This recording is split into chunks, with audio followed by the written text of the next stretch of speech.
National Weather Service. For the following county, District of Columbia, and the following counties in Maryland, Anne Arundel, and Calvert.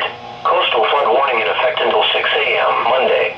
The National Weather Service in Baltimore, Maryland, and Washington has issued a coastal flood warning, which is in effect until 6 a.m. Monday. The coastal flood advisory is no longer in effect. The coastal flood watch is no longer in effect.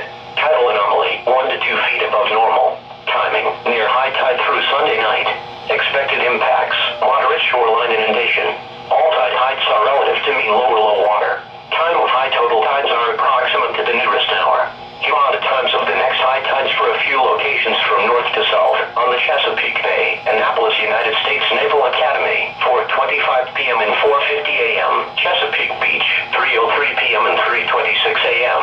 Solomon's Island, 1:38 a.m. and 2:02 p.m. And along the Potomac River, Washington Channel, 7:17 p.m. and 7:42 a.m. A coastal flood warning means that